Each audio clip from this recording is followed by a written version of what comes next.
Alright, what's up guys? I'm Fisher, and today we're going to be going over this Analog Discovery 2. So it's pretty good for analyzing your circuits and also designing circuits. Just to get started, we're going to go over 4 things today in this video. We're going to go over the supplies, the voltmeter, scope, and the wave generator. And so, yeah. Alright, so first thing you notice whenever you plug in these wires, there's a lot. But today we're just going to focus on this 1 plus, V plus, V minus, W1, and actually, yeah, that's it.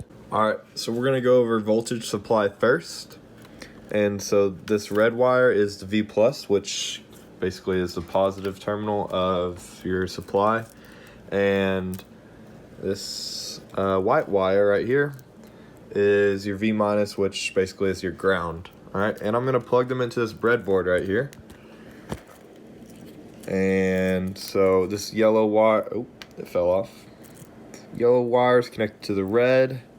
I'm going to put it right here on the breadboard. So this whole column of these holes are all basically connected to that voltage source. And then I'm going to put the ground on this second column right here. And so basically positive, negative. And then now I'm going to go over the software. Alright, so for the supply, this is in the software. You can basically type any voltage from 0 all the way to 5 volts. That's as high as it gets for the Analog Discovery. And if you want to output that voltage, you just click that, and that would mean the voltage is running through my breadboard right now. But I'm going to turn it off. It's a good habit to leave it off when you're not actually using it. Hi guys, I was editing the video and then I realized I kept saying voltage through and not voltage across. So just a heads up, even junior level engineering students will make mistakes. So yeah, keep a heads up. Alright, now we're going to go over Wavegen.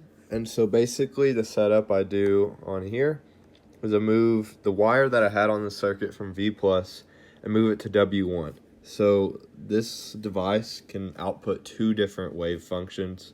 That's W1 and W2. We're just going to mess with W1. And we're still going to leave V minus because that's basically our ground. And so what the wave generator can do, when you click on it on the software, it generates an AC wave if you just leave it on sine. And that's basically, you change the amount of voltage you're outputting over time. And so the frequency messes with the amount going per second. We're going to leave it at 1 kilohertz, but you've got a pretty wide array of options right here. And then the amplitude is 0 to 5. Let's just leave it at 1. So yeah, that's how you set up the wave generator on the same circuit design right here. And then now for the scope, which basically measures the voltage across time. You still can just use the 1 plus and 1 minus, which I still have set up here. And then on the software, you will click scope, and you press that little play button right there to run it. And if you have that wave generator source set up, you can run it. And now you can go over to the scope, and you can see like the live output of what you're measuring. And so like right here we see a 1 volt peak, and it's 1 kilohertz, which is pretty cool.